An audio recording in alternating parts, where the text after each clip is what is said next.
Parkcast, the UK's original theme park podcast. Welcome back to Parkcast Park Fans. We're a podcast for theme park fans, and if that's you, you're in the right place. And today we've got a very exciting episode for you. I have just returned from an epic adventure, and we're going to be talking about it in detail. We're going to be dissecting it in full. I'm going to be telling you everything you need to know if you are planning a trip over to Orlando to go and check out Epic Universe at Universal Resort. I'm Bex, this is Kev. Hi, I'm sat in the corner crying while Bex talks about Epic Universe, No. and I'll just sit here and be like, I'm going to give you the tips because I know you're going to get out there at some point. So hopefully it'll be useful.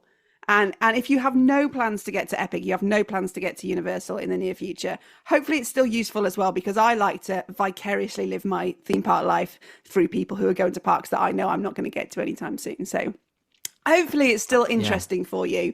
I mean, also, I bet everyone's already wanting to know, how excited are you now about Universal in the UK? Well, this is it. Having been to Epic and seen it, not on the TV on YouTube, but actually with your own eyes. Where is your level of excitement now? Oh, yeah. So obviously we've done a couple of episodes about Universal coming to the UK and how excited we are as theme park enthusiasts for that. I hadn't been to a Universal park in 26 years before this trip. So it's been a long time. So my knowledge and my recollection of Universal is really through other people that I've seen on YouTube. And we know that Universal make a good theme park. But having been to a brand new Universal theme park and seen it with my own eyes, it's going to change our lives. Like, I just, having seen what they've done with their technology in their dark rides, in their show buildings, and seeing all those show buildings on what is still concept art for Universal UK. But I think we, given our climate, I think we know that there's going to be a lot of indoor attractions. It's going to wipe the floor with anything that we've seen in the UK. And I know you love Curse of Alton Manor. And my husband loves Curse of Alton Manor. We were out at Alton Towers just yesterday, and he's a massive fan of that dark ride. Yeah. And he came off it yesterday and said, feels just like it's a bit of a ghost train now. And that's because he's been spoiled by what Universal showed us. So, yeah. I think that's the thing, isn't it? When you've been to a Universal park, or even the first time you go to a Disney park and you come back to the UK, and you go to some of your favourite places, it does spoil it a little bit. You just think, I know. Okay. It's really hard because you have to take them for what they are, and they aren't the same. One day at Epic cost us £300 as a family. We got the three of us with the parent and toddler ticket into Alton Towers for £50 yesterday. It's a big difference. You're not comparing apples with apples. Yeah. But yeah, you do kind of walk away from Universal going, okay, wow, this is what we can do with theme park rides now. And this is actually really exciting as a theme park fan. And even just the queue lines, like we were talking with Mark the other week, like with the Ministry of Magic, and just the scale of detail and queue lines just for queue. Yeah, they're not. They are something else, isn't it? Yeah, absolutely. Well, we'll get on to that. I think there's so much to talk about, and I don't want to rob too much of anyone's time, and I want to keep this as compact as possible. So I think the easiest way to do it is kind of portal by portal, but also kind of going through the sequence in which I experience things by going through the portals, and we'll try and cover everything by doing that. And then if you've got any questions at the end, Kev, then obviously we can cover them off. But there's so much to talk about. I'm desperate to ask first before we dive in. So for those that don't know, on this podcast, Bex is moving to Saudi Arabia. Yeah. And I feel like you're doing like a massive coaster tour around different places. So you've been to Fantasyland, you've been to Plopsaland, you've been over to Orlando. So my first question is, how many times has your number one coaster changed over the last month and in the last month? Because I'm pretty confident, you've been back on Taron. Yeah. You've done Ride to Happiness. You've done Velocicoaster. And you've been and done Stardust Races as well. Yeah. So how many times has your number one coaster changed? It's been a month. It has been a month. I mean, part of the reason I'm doing all these trips is because we're moving to Saudi, and it's going to be a lot harder for me to get to the European parks once we're there, just because of flights and things like that. My number one has been Taron for a long time. It's now no longer Taron. But I think we'll come to that in the episode, shall we? So is it still Ride to Happiness? No, Ride to Happiness never beat Taron for me. Oh, did it not? Oh, No, it went into my okay. top three. Taron, Shambhala, and Ride to Happiness were my top three. That has But now there's two. It's changed. Yeah. Scrap that list. Get the Rip next it one up. out. Rip it up. Starting top 5, again. top 10. You're gonna be amazing. Okay, go through it with us then, Beck. So okay. Well, I'll just the background for this. If you haven't seen my videos online, is I wasn't going to Universal this time 2 weeks ago. Literally, the trip wasn't booked, and they announced obviously the annual pass holder previews for Epic Universe. You had to have an annual pass, or you had to be staying in a Universal hotel, and they did those for a couple of weeks at the start of May, and people started going, and I started seeing a lot of content from them, and I thought, I'm actually quite excited about this park. And then Universal announced their UK park, and I started seeing even more content because that's how it works. And then they extended those previews. So they said, right up until park opening, basically, if you stay in a Universal hotel, you can go down to your hotel lobby and get Epic preview tickets. So I literally woke up on the Friday morning and said to my husband, I think we need to go to Orlando. And he did the classic husband side eye of what's your latest harebrained scheme? What are you trying to talk me into? What are you girl mathing me with? And I was like, well, the thing is, it's in preview. It's never going to be this quiet again, which it won't. And we had a week off. We were planning to go to a European park anyway. So what's a 7-hour flight when you're going to do a 7-hour drive to Europa Park? It's kind of, that was my logic. We managed to get a really good deal through Virgin, which included staying at Endless Summer, the Universal Hotel, the Surfside side we stayed at, and I would highly recommend that hotel. It's their cheapest, most basic hotel, but it was brilliant for us as a family with a 4-year-old. It had everything you need. We flew with Virgin. We could have done it cheaper by booking it ourselves and flying with Norse. But that's from Gatwick. We live in Lincolnshire, and Gatwick's just a bit more of a pain to get to. And sometimes I just think it's easier if you've got a package. It was literally a couple of £100 more to go with Virgin from Heathrow. So it just worked out for us to do that. And we literally booked it for the following week, and we were going within a week. Had to sort Esther's, which I've never done before. The Esther website was down for the whole weekend on the weekend I booked it. So it was like, every Esther is going to be delayed if you submit for application this weekend. So that was a very stressful weekend. I can imagine. As you know, if you don't have an Esther, you're not getting anywhere. But they came through on the Sunday night, and then it was like, okay, this is real. We're actually going now. Crazy. Yeah. And because it was so last minute, and you've done a lot of Disney visits and you're probably used to this, a lot of planning usually goes with these type of holidays. Oh, yeah. Like you'll be like, right, this day I'm going to do this day I'm going to do this, and then we're going to eat here and blah, blah, blah. And I've seen people who go and do 2-week visits to Orlando, and I've seen, the printouts that they have and the calendars and the reservations, and whatever it is, 6 weeks out or 3 months out, you can book your reservations. You can book, you used to be able to book your fast track. I'm riding Slinky Dog Dash at 2:30. And there was none of that.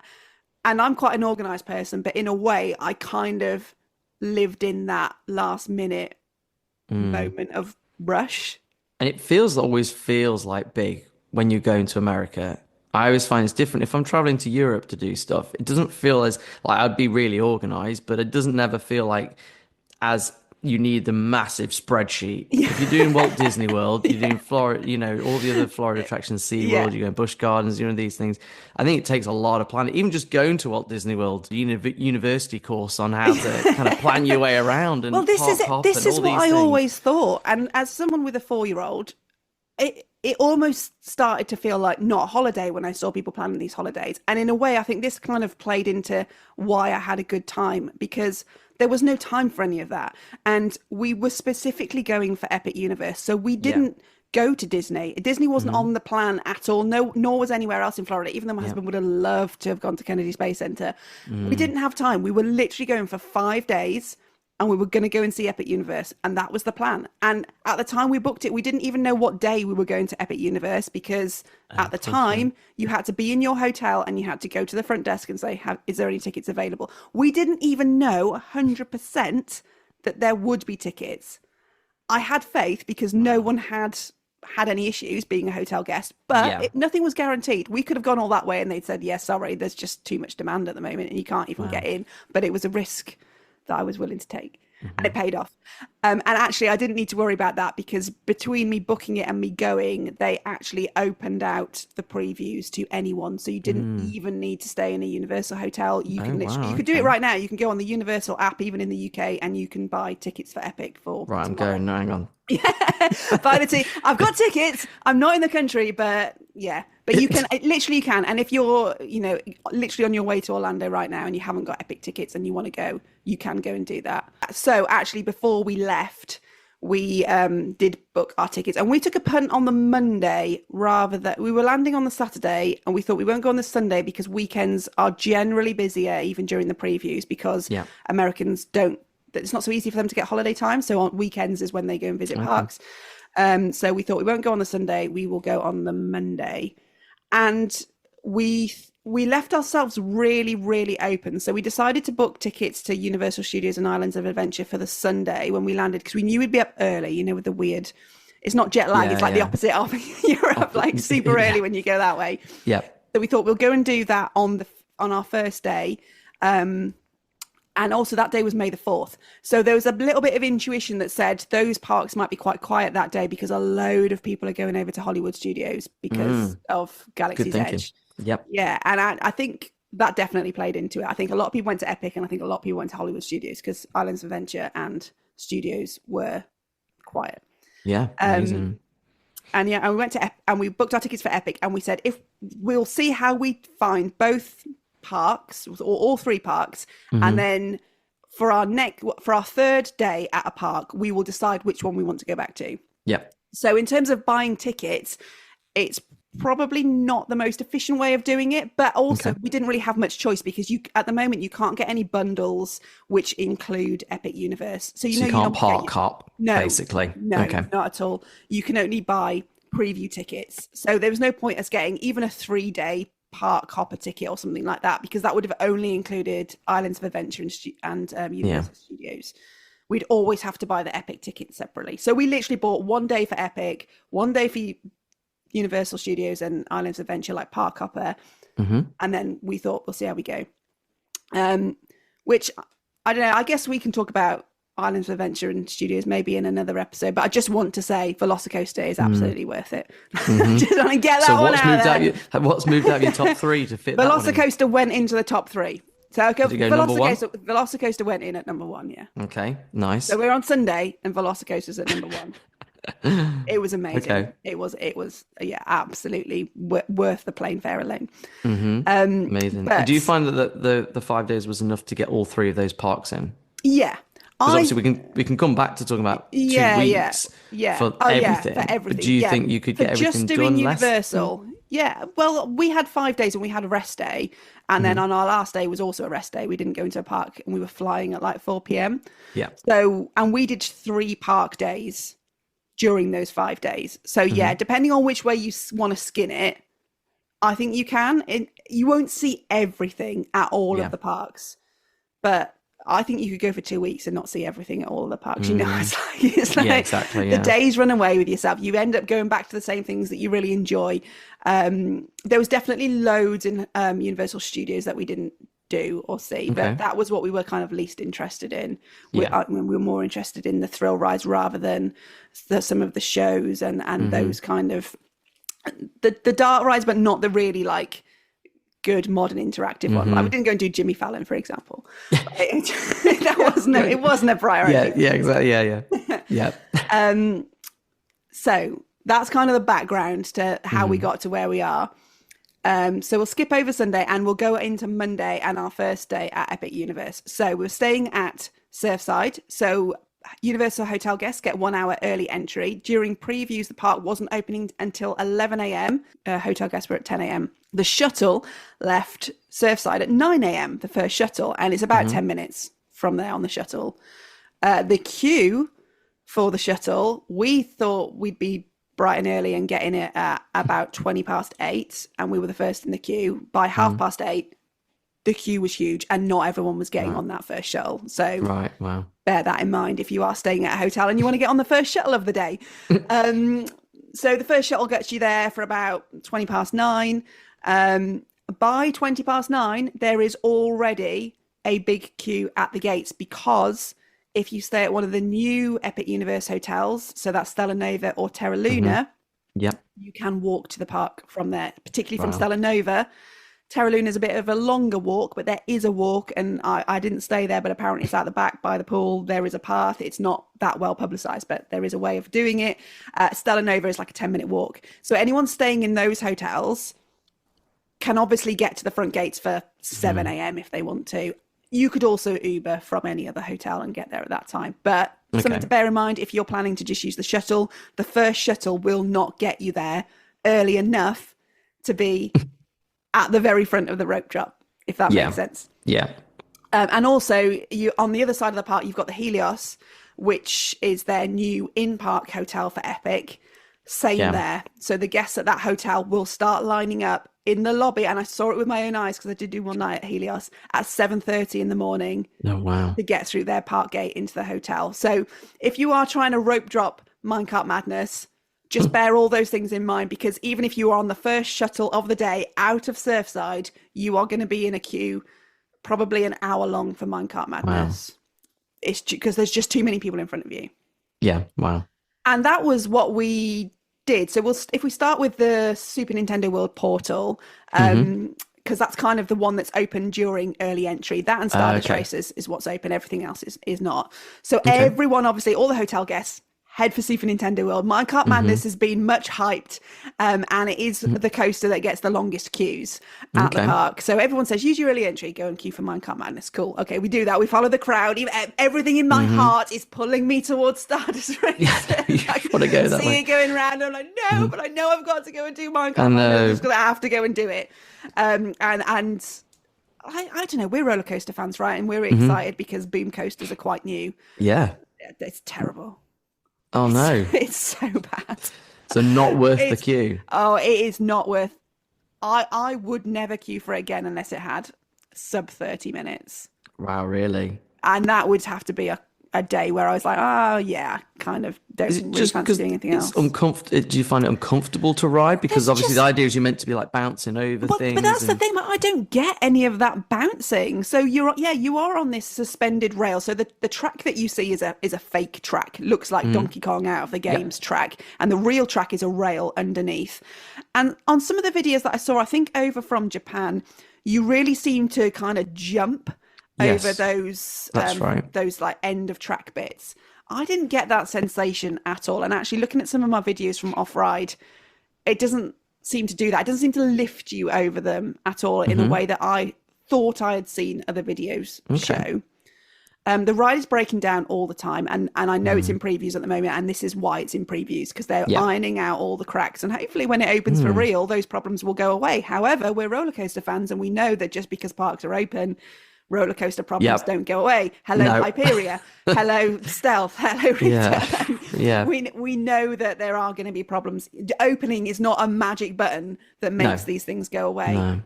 And I think the technology is so new.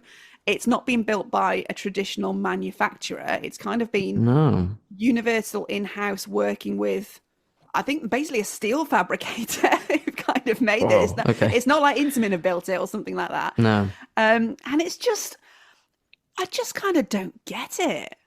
I rode it. I think it's more for the kids. No. I think it's more because was Emmy tall enough for it? She's not tall enough for it. Oh right, okay. No, so it's she not wasn't like tall enough for it. She might have been just, and she's 4, but she wouldn't have gone on it. Bear in mind, we'd queued for it for about almost 3 hours by the time we got on it, because it was breaking down so often. So in the queue line, like you would every 20 minutes, first of all, it was supposed to open at 10 and it didn't. It didn't open until 20 past 10. Yeah. And then about every 20 minutes, it was like, it's gone down, and it would be down for an extended period. And then you'd suddenly start seeing the empty cars going in, and you might start moving again. I don't think there was that many people in front of us. I think if there'd been no issues and it was working, it had opened at 10, I think we would have been off it by 11. But, it contributes. So we've waited a long time. You know, it's like you wait for a long time. You're not going to leave the queue, are you? No, you've already committed at that point. Yeah. But I think it does kind of hang a little bit of a cloud over your ride experience, maybe. But I was still excited. When I was sitting in the car, I was still excited to finally get on it. And I just got on it, and it just didn't give me anything that I expected. So I expected it to be a really fun family coaster. I didn't find it fun at all. Like there was no fun in, there was no airtime or anything like that. Oh, right. You had these little weird bits where the car kind of shakes from side to side. Mm-hmm. And that just felt weird. It didn't feel intentional. It felt wrong. Okay. Some of the effects, they didn't work. There's a bit, you've probably seen the video where Donkey Kong's kind of supposed to come towards you and then you kind of swerve out the way. Donkey Kong wasn't working. So you didn't get that. And it's really short. It's so short. So you're on it. You have these weird little wobbles from side to side. If you're sat in the back row, you don't get any of the visuals of the like broken track. You literally cannot see them from the back row. And there's only 2 rows, but you can't see them. And then before you know it, you're getting off it. And I definitely came away from that ride with was that it kind of feeling. And for your first ride as well. You just and arrived at Epic and that's your first ride. So did it make you feel a bit like, oh?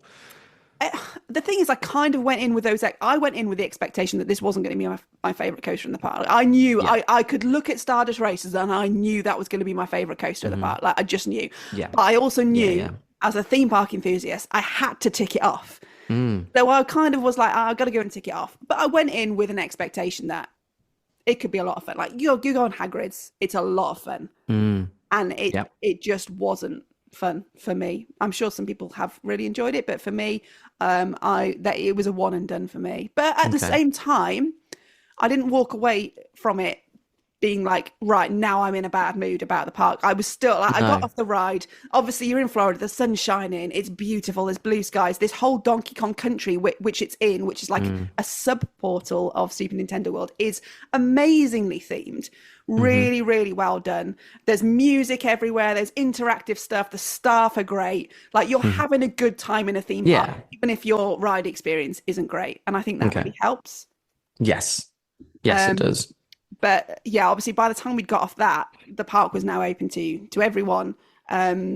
So other rides were in Super Nintendo World were busy. And this isn't the order I did it, but I'll just stick with the other rides in Super Nintendo. Yeah. We've got Yoshi, which is like a people mover, which if you've got kids, fairly short, but my 4-year-old loved it. I mean, we re-rode Yoshi more than any other ride in that park.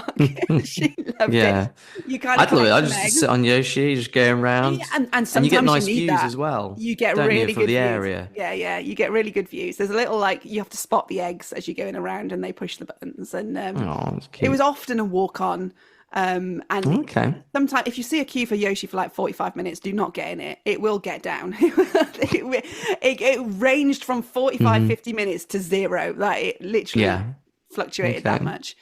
And then you've got Mario Kart Bowser's Challenge, which I'd seen a lot of people say they really enjoyed. And again, that for me was not a great dark ride experience. Have you played the game? Have you played Mario Kart? I mean, I grew up on Mario Kart. Rainbow Road, I am there. Like I am a demon on Mario Kart. Amazing. Always Toad. I love a bit of Mario Kart. But I just love the whole Nintendo idea. The problem is going on a dark ride on Mario Kart, I feel like I need to be going faster. Oh well, does that make sense? Yeah, and I expected a bit of speed to it, and there is no speed to it. It's slow.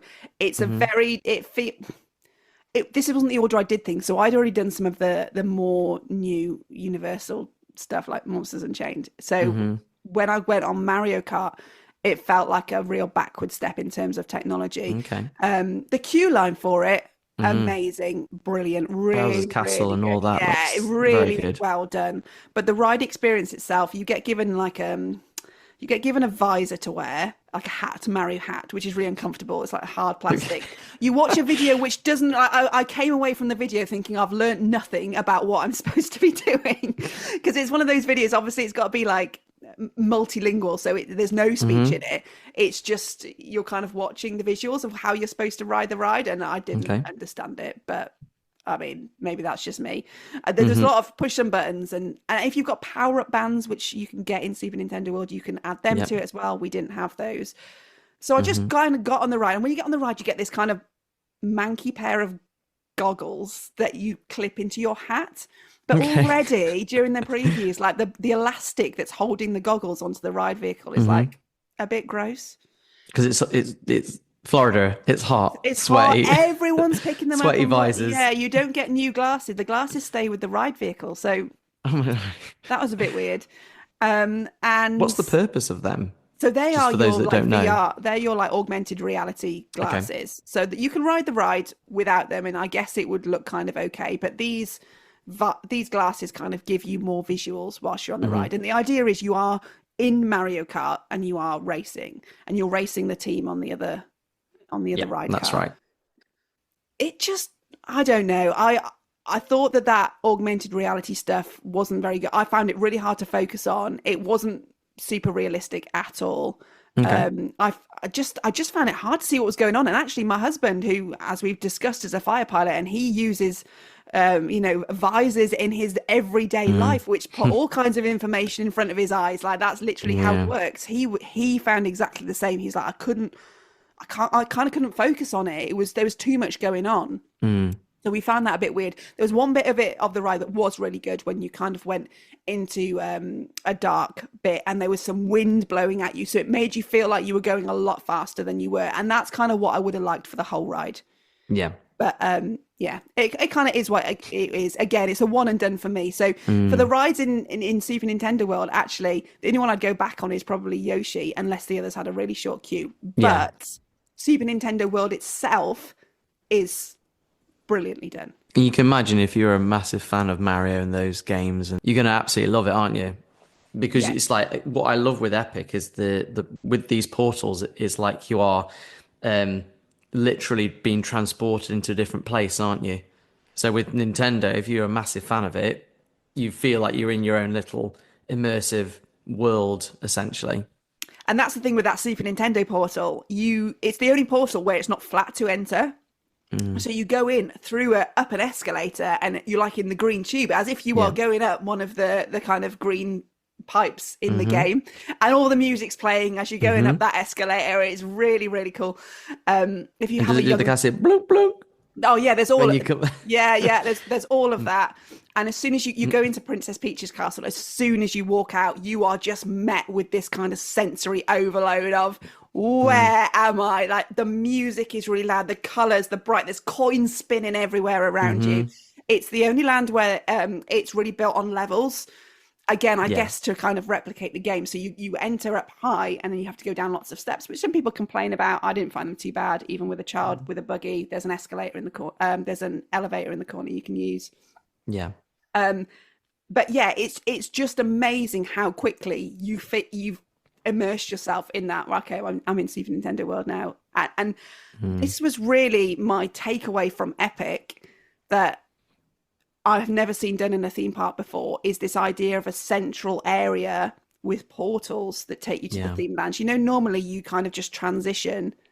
Like Mm. at Phantasialand, you can be in Rookburg and you kind of transition quite That's gently right. out, or you're in Mexico and you transition into Klugheim, and it's really Mm. well done, but it's a transition. Like this is Yeah. different. These portals transport you immediately, and Mm-hmm. all your senses are transported immediately, and that's really, really clever. I really like that. I think Yeah. it's cool. I've never seen anything like it in a theme park before, and that world is so colourful and so bright. If you are a Super Nintendo fan, or even if you're not, so my husband's a big retro gamer. I played the games growing up, but I'm not a gamer at all. Our daughter's 4 and has never played them. We all loved it. Yeah. It is the busiest. It feels the busiest of all the portals because I think because of those levels, and obviously it is popular because it's Super Nintendo World, It's and the most iconic theme, I think, out of all the IPs that they've chosen to focus on. Yeah. I think that one particular kind of appeals to all ages. Like for those that grew up with playing on a Nintendo in the late 80s, early 90s, Yeah. and then Nintendo 64 kind of era. yeah, You've definitely got, I think that's why Nintendo is so good, because it kind of, you're going to get such a wide range of ages going into that one place. Whereas I suppose Yeah. like Dark Universe, I suppose is very different Yeah. in the kind of people it's going to kind of pull into that area. So Yeah. you can kind of see why. yeah. And Super Nintendo World for me was very much that retro era that you talk about, like the N64, even the SNES era, that is built to look like that. The way the levels work and the way the clouds kind of move across. Yeah.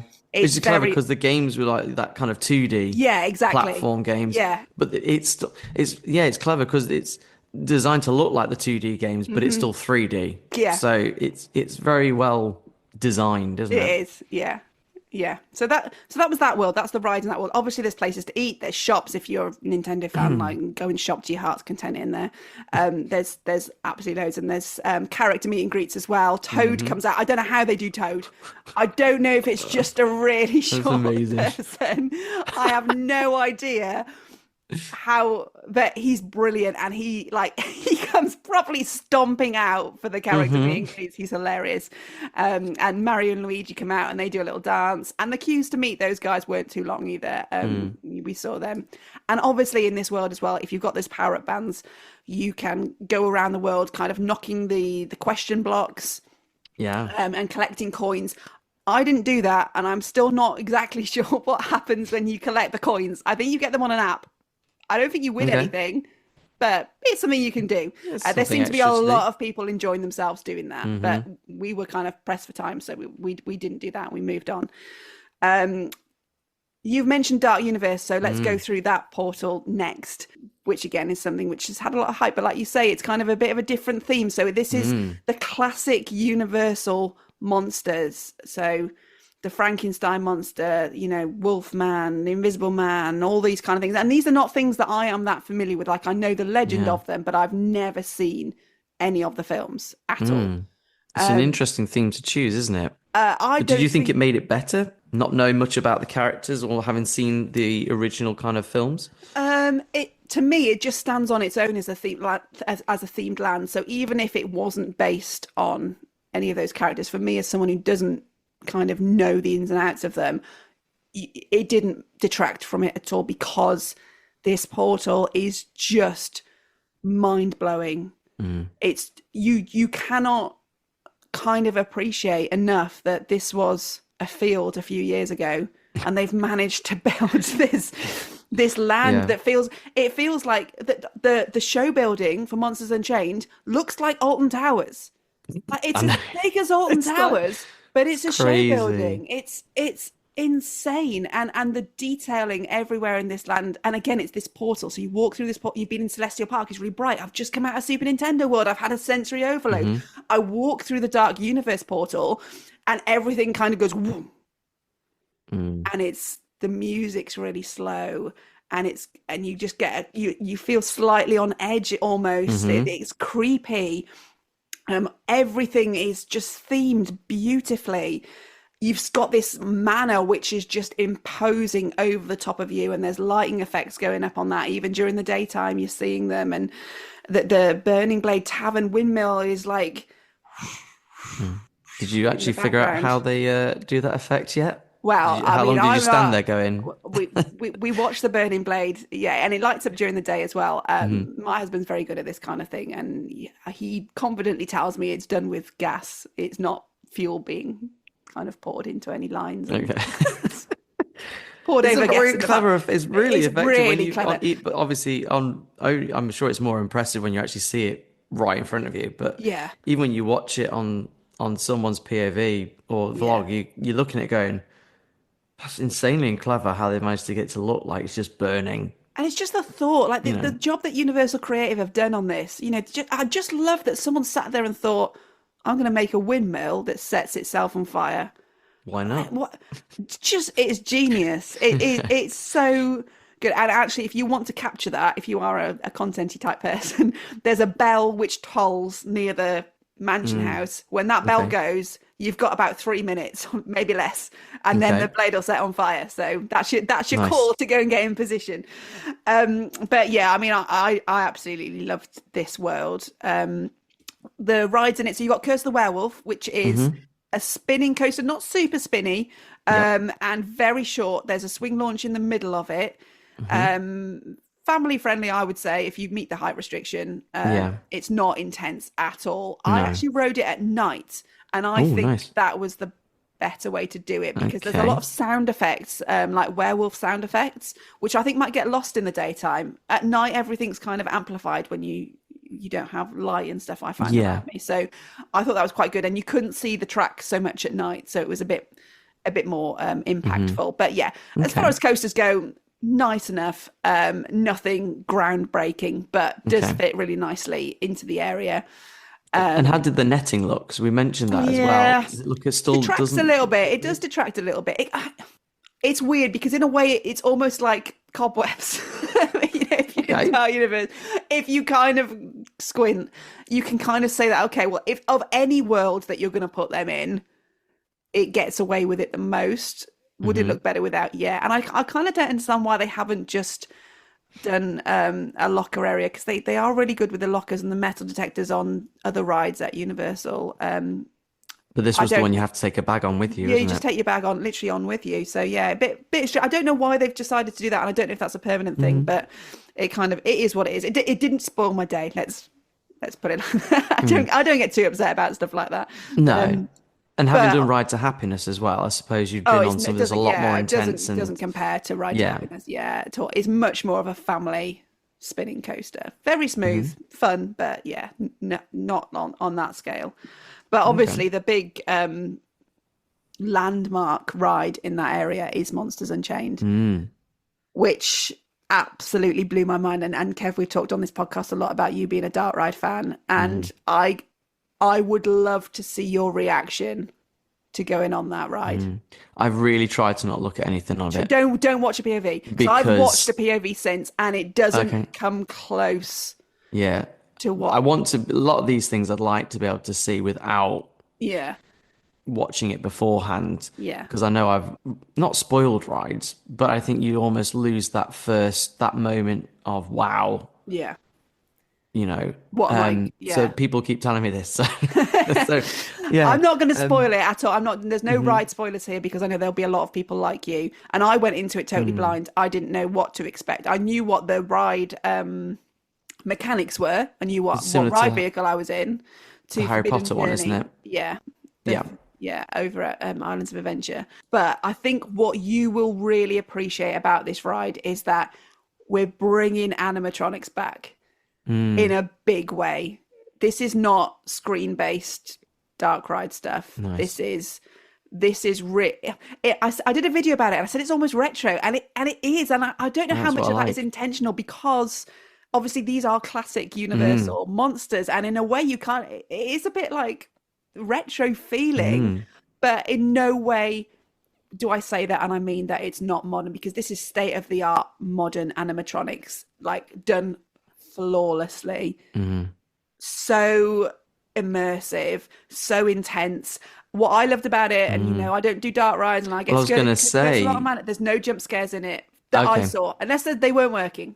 But there was no point in it where I was like, I'm really not enjoying it. I enjoyed the ride from start to finish, even as someone who does get scared of scary dark rides. I was going to say, because you're obviously, you don't like when it's suddenly loud or things make you jump.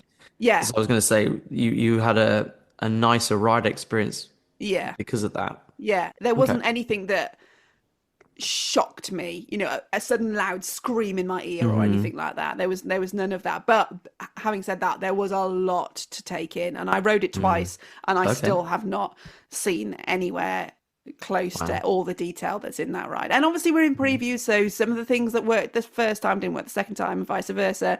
And I still don't know if I've seen the whole ride, obviously, because I don't know what the whole ride should look like. But both of my rides were really, really good on that. And if you are going to Epic, and if there's an hour-long queue and 90-minute queue, you just get yourself in the queue. You won't regret it. It's absolutely phenomenal. I don't want to do any spoilers, but that it brings so many different elements all together. Everything you want in a good dark ride, that ride has got. Amazing. And the queue line. Mark talked about it on our episode last week, but the queue line. Oh, I think he was talking about Battle of the Ministry, actually, about how, it's like an e-ticket attraction in itself. It's the same with Monsters Unchained. there's just too much to take in almost, and if it is a 90-minute queue, you will walk that 90-minute queue. It's a continuous ride, like it's a turntable of ride vehicles going off, so it's always moving, and you will just be taking it all in, and those minutes are going to fly by for you. So that's what you need. The queue should be always being a part of the experience as well, and I think that's why, even if it was an hour queue, 90-minute queue, I'm happy to queue, because it means you get to see all these things that you know, if you're a single rider and stuff. Do they do single rider? They do single rider. It wasn't always open, and it was sometimes at capacity. Yeah, so if you go on the single rider queue for Monsters and Change, you will miss the queue, and you kind of get dumped in right at the start of where you load the vehicles. So you will miss that. But the single rider queues weren't always open, and that was a theme across the whole visit. Sometimes they were open, but they were at capacity. So you kind of can't rely on the single rider queues as well. But you want to experience that queue line at least once, I think, and the pre-shows in it. Because they're telling the story of the ride as well. You kind of need to know the backstory of what's happening to you whilst you're in the ride. So just that ride has had a lot of hype, and for me it absolutely lived up to every little bit of it. In fact, the first day we were there, and we didn't know if we were coming back for a second day at this point, it had been down a lot during the day, and we went over to it last thing when it had opened, and we were speaking to one of the ride hosts, because our daughter was asleep in the buggy at the time, and you can't take buggies in the queue line, which is what you queue together at Universal. That's how they do the parent switch. And he was you cannot miss this attraction. He was like, you have to go on it. And he sorted us out with a way that we could basically parent switch, and it all worked out. And he really helped us out for that. But he was like, do not go back to the UK without riding this attraction. So I'm staying here. He was like, I'm getting you on this ride. Just phenomenal. And that area at night, it's not dark very much at the moment in Florida. Obviously, it stays light so late, and the park as a whole comes alive at night. But if you've only got a little bit of nighttime to experience in the park, spend it in Dark Universe. It's really, really good. And the Burning Blade Tavern has one of my favorite snacks that I ate the whole time there, and that's very important to me as a theme park fan. The garlic steak was the single most garlicky thing I've ever experienced in my life. It's like garlic ward off the vampires. That's it. Dracula wasn't coming anywhere near me after that. It was the most garlic, buttery, dripping, loaded bit of bread I've ever had in my life. And then it came with garlic dip. Wow. It was insane. Wow. It was so good. Amazing. And did Nick get his mead? He did, but he got that over in Isle of Burke. Actually, you can get it in Dark Universe, but you can also get it over in Isle of Burke. So let's go over there now, because I think Isle of Burke, which is How to Train Your Dragon land, is my favorite portal. Yeah, I think it was. In fact, I know it was. How many times has this changed your mind since being there? Probably. The thing so obviously we had a 4-year-old with us, so she's interested. For her, this is the most recognizable land for her.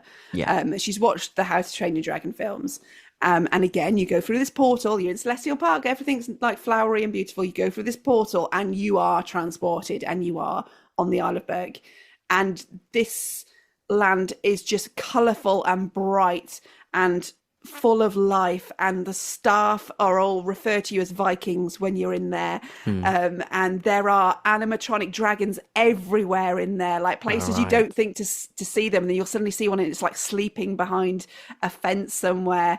And there's obviously huge ones that you can't miss that are out like breathing snow over you or throwing water over you. It's just, and you've got the music, and that when you've seen these Epic Universe previews, everyone's using the How to Train Your Dragon theme music for it, because it's so iconic, and that music just blasts at you as you walk in there, and you do feel like, wow, I am entering something incredible when you walk through there. And there's a load of good attractions in there. So Hiccup's Wing Gliders, Mark talked about on our episode last week, which is the family coaster, and he said I think it's the sleeper attraction of the whole park, and I think he's probably right. It's a family coaster, family launch coaster. I think Gold Rush, Drayton Manor, but better, and I love Gold Rush. Yeah. that we like done by Universal. Hmm.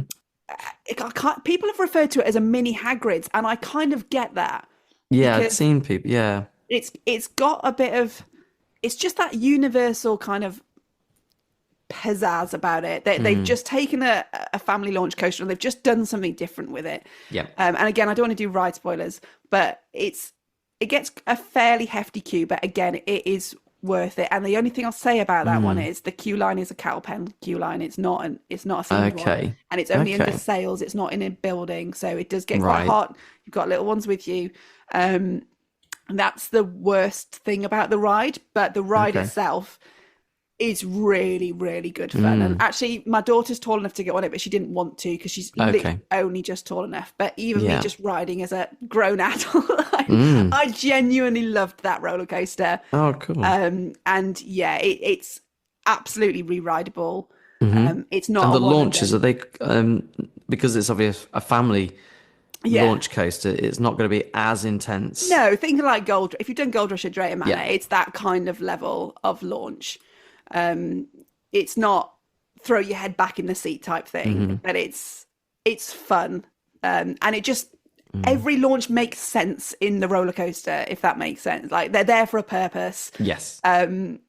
Yeah, there's theming all throughout it. Like this coaster goes all like round the land. It's quite elongated, and everywhere you go, there's something to see on it. So Amazing. yeah, I guess it's really probably good. why it'd be busy as well, because if it's just over a meter kind of Yeah, height, yeah, it's accessible. you're going to get a lot of people trying to get on that Yeah. rides, aren't you? So, would you say it's one to do early? Well, If you're not going to Nintendo, if you're not going would to you? Nintendo, obviously Isle of Berk doesn't open till well, it was 11, now 10. It's not open for the Okay. early hour. But if you aren't going to Nintendo, what I would say is go and queue up outside the portal before it opens. We actually did this on our second day because we knew we weren't going to do My Kart Manners again, and Stardust Races wasn't open on our second day. So we decided we'd go and queue early for Isle of Berk, and we did that to actually go and do the Toothless meet and greet. So Okay. you have probably seen videos of this. Toothless is there to meet and greet. He is the big black dragon from How to Train Your Dragon. He's the main character. He is a huge animatronic meet and great. I was And going to he's say, 'cause very interactive. is it animatronic or is it controlled by somebody? I'm not 100%. Because It might, I can't yeah. figure it out. I don't. I'm watching it It's going, definitely interactive. So if you like stroke him on his nose, he'll like crinkle his nose and shut his eyes, and he'll look at you. And if Hiccup kind of speaks to him, he'll respond to that. So it's very good. But if you have a child with you who loves those films, even if they don't love those films, if they just love dragons, it is a moment I will never forget. Is my child meeting Toothless, and yeah, just to her, he was real, yeah. and It that's almost looks real. That's how clever and even that's to me how as an impressive adult, it I'm is. like, hang on a sec. I'm watching it going, huh? How do they do it? It's so clever. Yeah, I'm not really one for character meet and greets, and I see people queuing up for hours and hours to meet Mickey and Minnie, and I'm like, what? It's just a load of like 16-year-olds in a costume, isn't it? I don't. Well, spoiler alert here, everyone, just in case you weren't. I've never really got it, but that one I really wanted to do, and I'm so glad that we did it, and we got some of the photos from it, and they were really good. They took videos on my own phone for me, Oh, right, and cool. it wasn't like no, you have to just get the official ones. They were doing stuff for you. The queue for him gets long. Yeah, I I'm can talking imagine. 2 hours long Oh, wow. Okay. outside with very little shade. So yeah, my recommendation is if you want to do that meet and greet, you go and queue up early outside the portal and you go and get it done. We did that. My husband is quite the speed walker when he needs to be. No running. And we we were the first in line to meet Toothless that day. By the time we'd finished our meet and greet, the queue was 90 minutes long. Wow. So bear in mind, our meet and greet was probably 5 minutes. In that time, Wow. there was a And this is 90 still minute. preview time as well. You've That's got in to bear in previews, mind, haven't you? Yeah. Okay. So it's a shame you almost can't book a slot, but then having seen how the virtual queue worked for Battle at the Ministry, probably not. We'll get onto Okay. that. But yeah, it's one of those that's worth doing. But you be prepared to queue, or be prepared to queue early outside the portal. but it is worth it. And the other thing that's worth it, which you don't need to queue for, and it happens very regularly, is the Untrainable Dragon Show, which is on about every 45 minutes. It's a huge theatre. It's all air conditioned once you're in there. You can get in about 15 minutes early usually. And that show, again, I don't often go and spend my time in theme parks going and watching sit-down shows because I'm usually too busy. I'm like, rides. But it was really hot. You've got a 4-year-old with you. You're like, actually, that makes sense to go and do that. And that show was phenomenal. Only about 20 minutes long, so not a huge amount of time out of your day. If you want to see Toothless flying, go and see that show. It is stunning. Like, it is tears in your eyes good. And I am not an emotional person. Was that because your daughter was enjoying it, or just the actual show? You know what it's like. If you look at your kids and they when they audibly gasp at something that they can't believe they're seeing, it's that. And then obviously you've got all the music and all the, you know, the actors in there are just phenomenal as well. Like, they could have been in the real, you know, the real life version, which is coming out very soon. Like, they're amazing. And we saw that show 3 times. Wow. So it was good then. Yeah. Definitely worth it then. Oh, fantastic. Because there's 2 other attractions as well in that area. Did you manage to do the other rides? So there's Fire Drill, which is your splash battle. We all know my thoughts on a splash battle. It's kind of different in the Florida heat. That was down a lot whilst we were there. It literally reopened in our last 20 minutes in the park on our last day. Oh, wow. And we did queue for it, but a few boats from the front, my daughter decided she didn't want to do it. She was tall enough to do it all the time. She was like, I want to go on the boats, queue up for boats. And then she decided she didn't want to do it. So we actually didn't end up getting on it. But, you know, it's a splash battle. It looks like a very good, well-themed splash battle. It's a filler. It's a filler attraction, isn't it, like we say? Apparently miss the blue targets. If you hit the blue targets, you will get a bucket load of water dropped on you. And the other one is Dragon Rally Racers, which is like Skyforce at Blackpool Pleasure Beach, or was. What was R.I.P. What was there? Yeah. So and again, we didn't get. I was never going to go on that because I never enjoyed Skyforce. My husband was one of those people on Skyforce who you saw constantly spinning. So he was quite keen to get on it. Probably isn't anything still anywhere near to some of the stuff you'd have to do in a jet anyway. So you would just keep spinning it. This is nothing for me. that for some reason the whole time we were there had really long queues, and I'm not sure why. They have 2 of them and they often operate in sync. A lot of the time they weren't. There was one going and then the other one wasn't, which was meaning the queues for it were like 45, 50 minutes. And we just couldn't justify that time for a ride, which he'd obviously done before at Blackpool. And we knew you couldn't spin like you could at Blackpool. Also, he timed it and they were on the ride. The ride was spinning total for 33 seconds. Oh, wow. So that's how short it was. So, you don't really want to be queuing 45 minutes for one of those. And then for only 33 seconds. You've got no time to kind of get any momentum or anything to get it. That's it, really. Yeah. Oh, but wow. It's themed really nicely. If when it opens, it gets down, you know, if we went back again, I'm sure he'd try and get on it. They've definitely put some blocks on it to stop you spinning. Like, nobody was getting anywhere on it. But right next to it is a play area as well on Isle of Burke, which is quite nice. So that my plan originally was me and my daughter would go in the play area whilst he did that. And that is a really nice, well-themed play area. Lots of levels, loads of stuff for them to go and check out. So that's really cool. And the best food that we had was from Isle of Burke. We had one of these mac and cheese cones, which have been going all over the internet. You know, it's like a bread bun filled with mac and cheese, and I've heard some people say that it's a bit hard and it's a bit stodgy. We absolutely loved it. Amazing. We've been dreaming about that ever since. It was really, really good. You must find the recipe. I know. My husband was like, should we just buy a baguette and just stuff it with mac? I was like, I don't think it's never going to be the same though, is it? Not the same. Never going to be the same. Isle of Burke is what I'm kind of missing the most, I think. I keep having like a little middle of the day daydream thinking, I wish I was just walking around Isle of Burke now. We've all been there as enthusiasts, so we all sit there. We could just be walking around this bit right now. Exactly.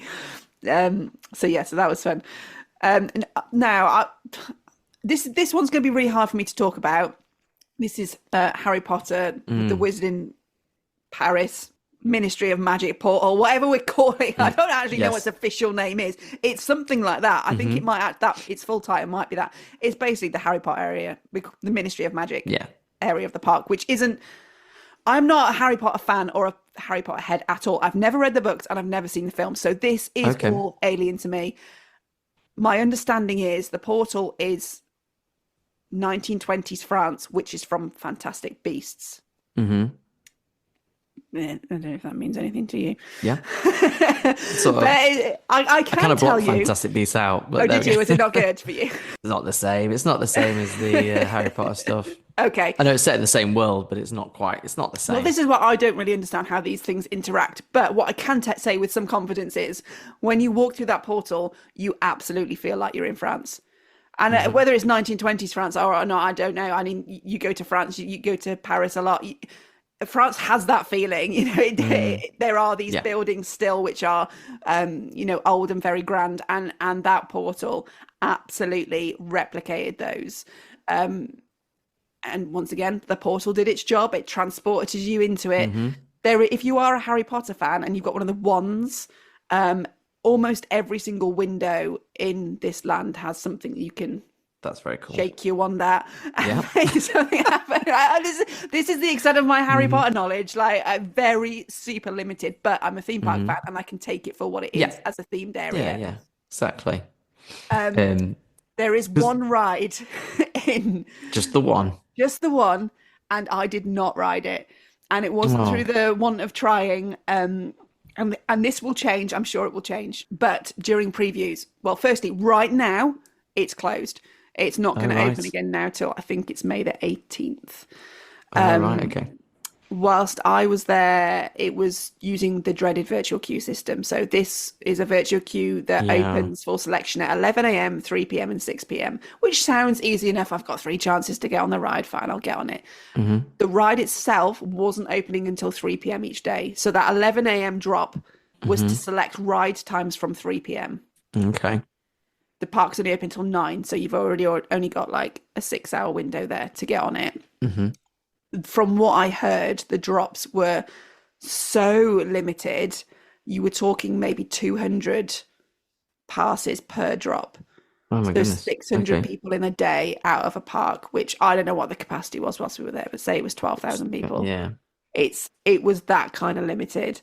And believe me, I did every trick that every Universal influencer has given everyone. They were like, right, stay off the Wi-Fi. Check it before 11. Like, it'll go blue before 11 sometimes. And it did. And you get into a selection page and it's like, right, how many guests do you want to take with you? And they're like, toggle the number of guests, toggle them. So I was doing that. Then you'll get your ride times. And I got ride times. They're like, select the ride times. It'll tell you no. And then keep going, keep clicking. And I did all of that. Still didn't get it. And the people stood next to us who we got speaking to, we were in the queue for Minecart Madness at this time, were doing exactly the same as us, and they got one. There was no difference. It was just pure luck. And then the other hint that I got told was, once you've done that, don't leave that screen. So one of you keep your phone logged in on that kind of queue line where it's told you, no, there's no slots available. Yeah. And the other one use their phone for the rest of the day, because then when the next drop happens at 3, you're kind of into the process already. Yeah. So I did that and I still didn't get it. So wow. I don't know what the deal is with that ride. As I said, I'm not a Harry Potter fan, so I'm sure there would have been people. The people I was next to in Minecart Madness, she was dressed up in a full robe. Yeah, she would have been devastated if she didn't get on that ride. I really was not fussed. And you can still walk the queue line, without going on the attraction. And for me, the queue line is probably the most impressive thing about it. And I know people who've ridden the ride have said the same as well. Like, the ride is great, but actually it's the queue line that is the wow moment. It's like you're actually walking through the Ministry of Magic, isn't it? Yeah, and I've never seen it, so I had nothing to compare it to. My sister, by the way, is a huge Harry Potter fan. She's got the robe. She's, she went to Wizarding World when it opened. She queued some stupid amount of time to get into it, and she can't believe that I don't appreciate what this stuff is. She was like, "Are you into the Ministry Ministry of Magic. I'm like, oh, did I? No. Am I? What is it? Yeah, exactly. Did you go? Did you go through the Flu Network? Through the Did you Metric. understand what any of that so was? I was like, yeah. So I've seen that, and we did go through it. So you can do all of that without getting on the. At the moment, I don't know if that'll change at opening, but at the moment, you can go through it all. You get your little puff of smoke, and you walk through it. And then you walk out into this Ministry of Magic, which I now appreciate. That's what it is. But she's like, you went through the Flu Network. And I was like, oh, is that what it was? I don't know. That's really funny. But even if I didn't know what it was, as a piece of theming, if this wasn't Harry Potter, if this was just a theme park who's just created this experience and like, this is how it transports you from this into that, it's genius. Yeah. It's amazing. And then, when you walk out into this...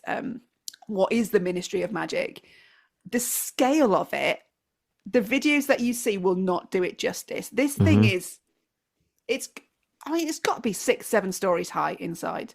Green tiled up over the like room. It is in the films, the set and everything was huge. They've obviously tried to replicate how it looks on the films, and all the offices look like they go really high up. And there's and is it's it not like the ceiling is like a screen? Is there stuff going on the ceiling? Is it like a projection thing on the ceiling as well? Yeah, there is, and it's none of it's forced perspective. It is genuinely that big in there.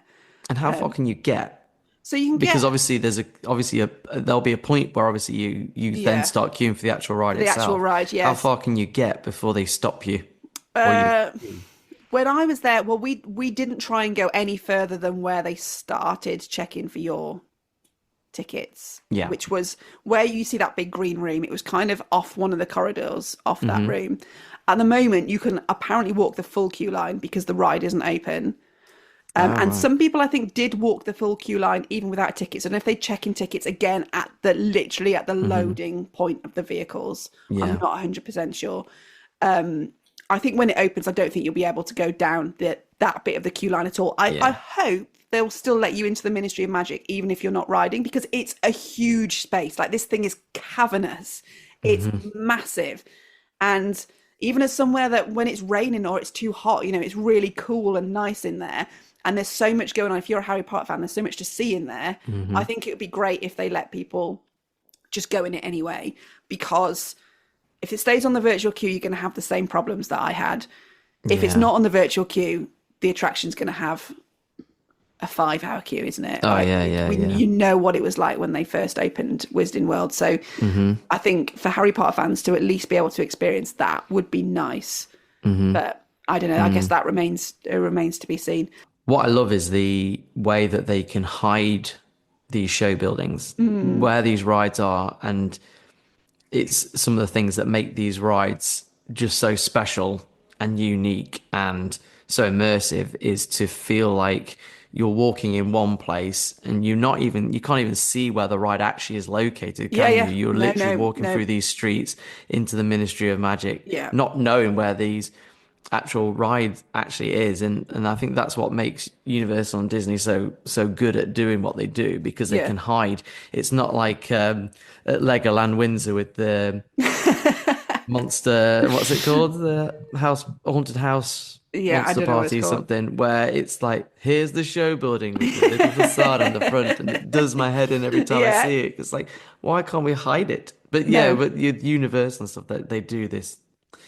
You wouldn't know there was a ride there at all. In fact, if you didn't have a park map, you wouldn't know where in that portal the ride was. Like, you wouldn't have a clue. There's no signs for it or anything. It's kind of tucked away in a corner. It's really good from that point of view. And there's loads of like cafes and loads of quick serves and bars and stuff in there. And they were all themed like as if they were French. Like, I've been in enough French cafes to know this is genuinely what they look like. So that's really nice. It's probably the area we spent the least time in, just because it wasn't open. Not really our thing. Not open, sorry. It's because you were obviously struggling to get on it. Struggling to get on the ride. It didn't mean as much to us as the other things, and there was so much other stuff that we wanted to do more, but we did have a good explore all around it. And if you've got the wands, there's absolutely loads you can do. There's loads of hidden little, I guess it's from Fantastic Beasts, beasts all around it as well. And it makes sense because over in Islands Adventure and Universal Studios, they've got Diagon Alley, you've got all the things, Gringotts. There's no, you've got to, I'm guessing they focus on Fantastic Beasts because then it was a way of, okay, what can you not see? Over at the other parks. What can we give you? Like this. Yeah. So that makes sense. Okay, so that was the last portal. And then obviously you've got Celestial Park itself, which is the central hub of this park. And it is like the heartbeat of this park. And there's 2 rides in it. There's the Constellation Carousel, which, you know, from an off-ride point of view, just looks like, oh, it's a bit of a weird carousel. It is beautiful. Especially at night, but even in the daytime. Like, this was the ride that I rode the second most because it was, again, a favorite for my daughter.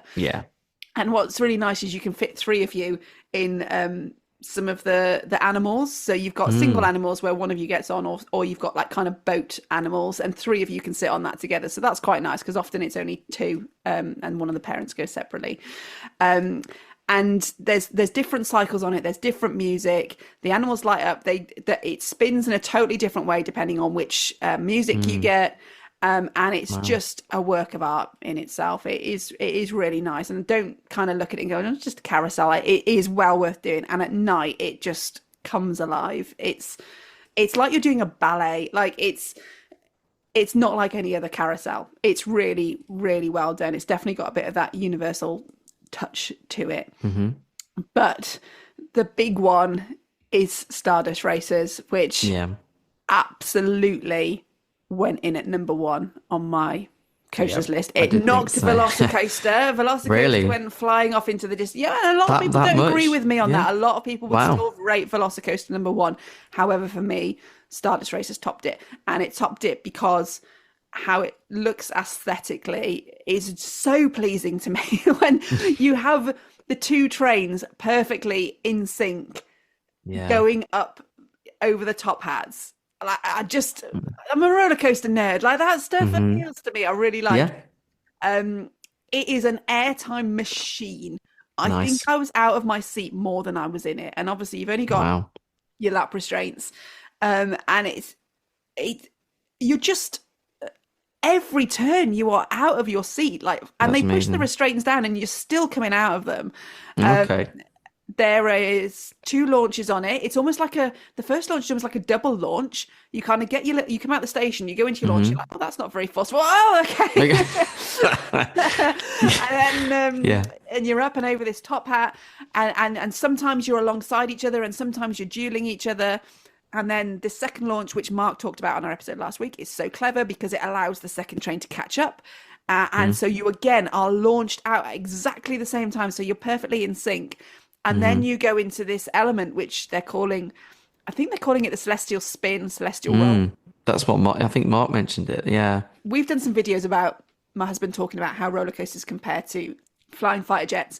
And his words were, if you want to know what it's like to fly a fighter jet, that is the moment, because you are in one train over the top of another train, rolling around it in a way that you just don't see on coasters. And the way you are so close to that other train of people, and you can see them and they can see you, and they're under you, and then you roll over and they're on top of you.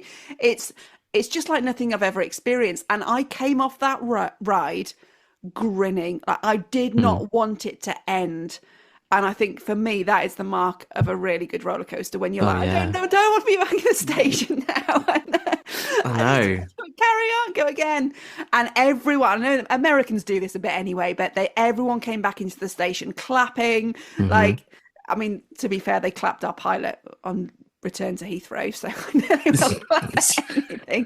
But it just made me feel great. And as soon as I got off it, I was like, I've got to go on it again. And there's not that many coasters that do that to me now. Like, when you go to theme parks enough, you kind of get a little bit blasé about them sometimes. But that coaster, I've got to get back on it. And I rode it at night as well. There's 2 tracks, green and yellow. Green tends to get the bigger queue, and the rumor is it's more intense. I didn't actually find that. I found they were much of a muchness. So if you want a shorter ride, go for the yellow queue. Go yellow. Yep. Yeah. But at night, I just can't. I don't know how to put it into words. The trains are lit, the track is not. And it is like seeing shooting stars going through the sky. Amazing. And when you're riding it, you feel like you are flying through the night sky in a way I've never experienced.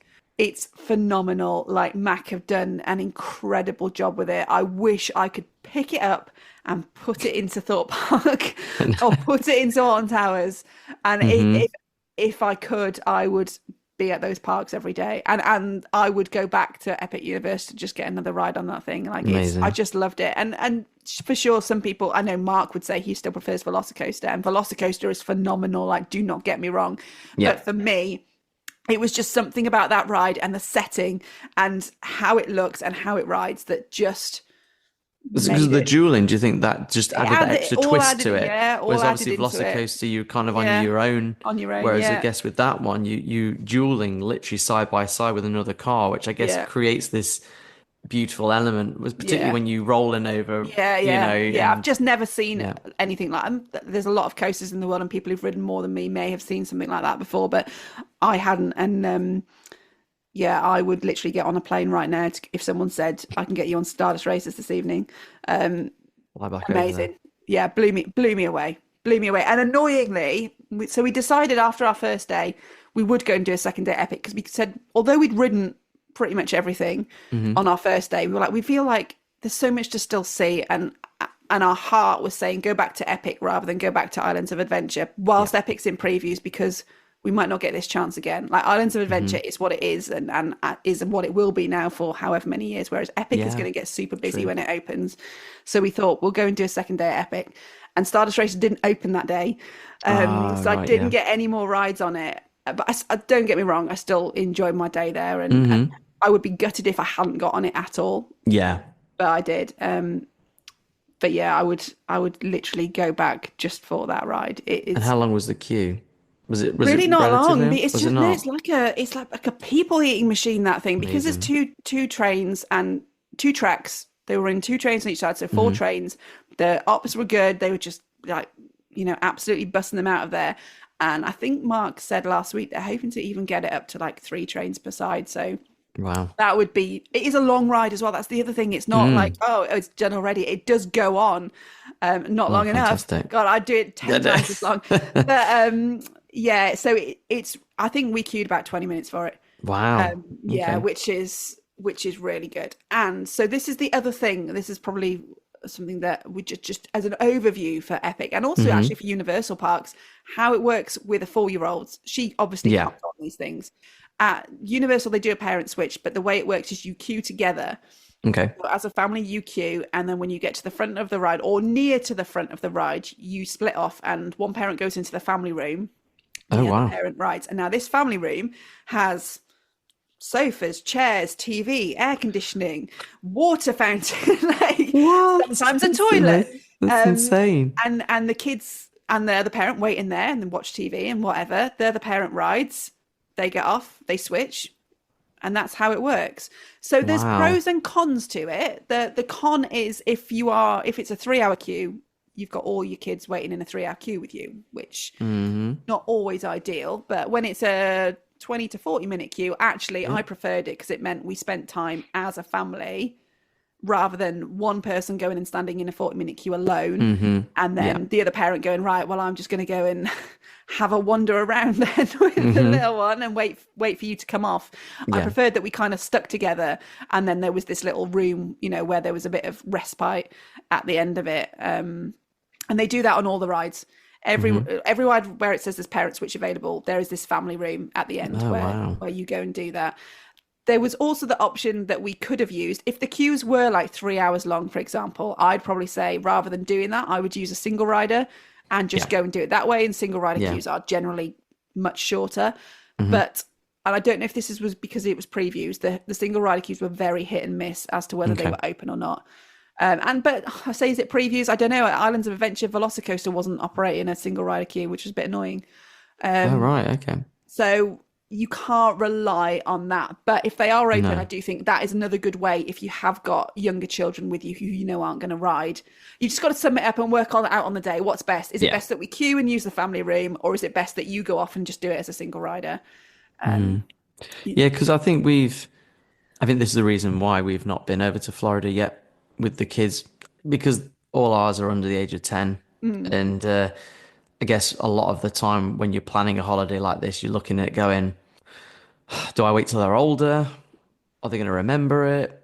Sounds like you've obviously managed to do it okay and For me, it balance wasn't it an issue. out. Yeah. I mean, we only have one, um, but it wasn't an issue for us at all. She is very used to traveling, and she's used to traveling in the car. And, you know, we we travel long distances to see family quite a lot.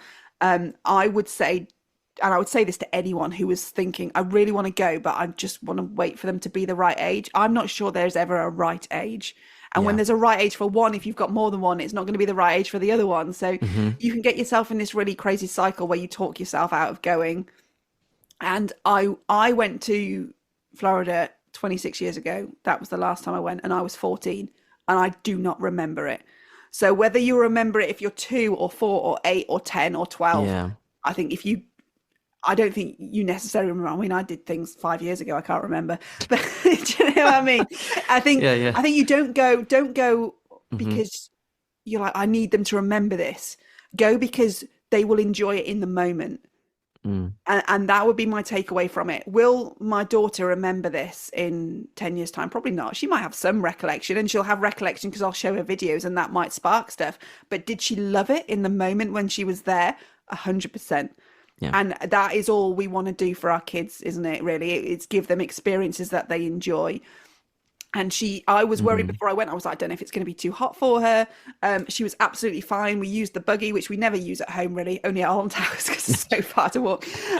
But she was Yeah. in that. If she needed to nap during the daytime, which she doesn't do at home anymore, but it's just so hot, and we were staying Mm. up late, she had that. She had one of the little portable fans. Um, Okay, yeah. Drank loads of water, and it was absolutely fine. And I think if you want to experience it as a family, like you and your partner, and you have kids, don't worry about them. They will kind of go with the flow, and if you're having a good time, they'll have a good time. Yeah. um, and just as long as you're not trying to cram too much in. And I think this also played into the strength of the trip for us, is that we didn't do a 14-day thing, and everyone in the Mm. UK thinks Florida has to be a Yeah. 14-day mammoth thing, and what I took from this is it really doesn't. We went for 5 days. We could have gone for 7. It was great because we didn't try and do everything. And I think, Mm. as I said before, if you go 14 days, you'll never do everything. So it's fine to limit your expectations and go, we're going to go for 7 days. The same as we'd go for 7 days to Tenerife or somewhere like that. It's Mm. not that much further, really, in the scheme of Yeah. things. Tenerife's like a 5-hour flight. This was an 8-hour. And we're just going to limit ourselves, and we're just going to do Universal, or we're just going to go to Disney, and we're just going to do Magic Kingdom and Animal Kingdom. Or do you know what I mean? It doesn't Yeah. always have to be everything, and we get sucked into this vortex of it has to be everything because we get thrown 14-day everything included attractions, and there's so much better value than just doing it 1 or 2 or 3 things, Mm. that we have to tell ourselves sometimes, like, just because we can do 14 parks or whatever doesn't mean we have to. I Yeah, think because sometimes, for some people might only be able to do it once. maybe you only do it once because it's 12 to 15k, but actually if you go for 6 days and it costs you 3.5k, Hmm. maybe you can do it more than once. And it's just that Yeah. you split out your trip, but you have to go and appreciate, I am going to be in Florida and I'm not going to see Mickey Mouse. Like there is a kind of mindset that you have to get into Yeah. to accept that. And once you accept that, it's fine. And actually we did go to Hmm. Disney Springs on one of the evenings. So Hmm. and we went to Disney Springs. We went on the boat up to the Port Orleans French Quarter. We Mm. got on the bus to Hollywood Studios. We went on the Skyliner down to Pop Century, and we got the bus back. So we did a bit of a Mm. loop of Disney without Oh, nice. stepping foot, into a Disney park or being Disney guests or anything like that. So, you can still do that. I think it's just Yeah. managing your expectations and just going, do you know what? Sometimes just take it as if you were going to do Disneyland Paris, and you go and do Disneyland Paris, and it's essentially you're going to Magic Kingdom, right? Pretty much. Hmm. Just do it like that and just go, Yeah. well, Florida doesn't have to be everything. It can just be one thing, and it can just be Universal. You don't have And I to guess go to that's Disney. easy then in some ways, because if I'm just going to Universal, that's all my Yeah, focus is on yeah, that. yeah. You're in a Universal hotel. You've got transport to the parks. You've got City Walk if you want to go and find places to go and eat. We had a day around the pool at Surfside, and then that was the evening we went out to Disney Springs. But you don't have to. We could have gone out to City Walk and just used the transport, and it would have been. Although it was 5 days, it felt like a lot longer that we'd been away for, but we didn't come back tired or stressed or knackered. It was as if we'd gone to Europe for a few days and gone to a park there. It was just a lot sunnier. Yes. So A lot warmer, a lot more humid. Yeah, exactly. And I would do it again. I would do it again tomorrow. And I was fully prepared to come back and say, don't go to Universal for 5 days. It was a nightmare. And if that was the case, I would have come and told you that. But it wasn't. And I loved it. And I love Epic. And the park is in technical rehearsals. And they have still got issues. And they've got downtime they need to sort out. And nothing is perfect. And if you watch some of those very early vlogs from people who went during the previews when they were super quiet, those days have gone. And it's not that quiet anymore. But nothing is going to take away how beautiful that park is. And we did one night in Helios, which is the hotel in the park, which this was a splurge and I wasn't going to do it, but my husband decided he really wanted to. And if you can do one night in that hotel and time it with your day at Epic, that is well worth doing, because to just be able to go back and forth to that hotel, to have the early entry, so you can go and queue up at that park gate at 7:30 in the morning, get in Minecart Madness. If you're one of the first 20 people, get it out of the way. Madness, exactly. Get it out of the way, and you just then you open your day up then, and that hotel is stunning. Yeah, I can imagine. It looks beautiful. Yeah, looks beautiful. So that is it. That's my little trip in a nutshell, really. I probably talked about it longer than I expected to. I hope I've answered some of your questions. And obviously, if you're listening and you have any more questions, just drop them in the comments and we can come back to them, or I'll answer them in the comments. But for me, Epic is a win, and I really want to get back. Yeah, and then our excitement levels for Universal UK is just even now through the roof. Is it. If they bring some sort of technology like what they've used on Monsters and Chain for one of those rides in a show building, Imagine if the Jurassic Park show building has a ride like that, but dinosaurs. I don't even want to kind of set any expectations, but it's going to be good. This reminded me that when a Universal open a park, it's going to be good. It's going to be stunning. It's going to be completely different to anything we currently have. So bring on 2031. Yeah, definitely. I hope you've enjoyed today's episode. Like I said, if you've got any questions, drop them in the comments. We will be back next week. Well, you won't be. You're off to Disneyland. I'm in Disneyland, yeah. So I'm booking Epic now as we speak. So yes, I'm over in Disneyland next week. So we'll definitely hear about that when you come back. And see if you've peeked through any of those construction walls that are going on over there. But yes, I will be back with a special guest. And if you haven't already, if you do subscribe, you'll get a notification when that episode gets released. For now, though, we've been Parkcast. Parkcast, the UK's original theme park podcast.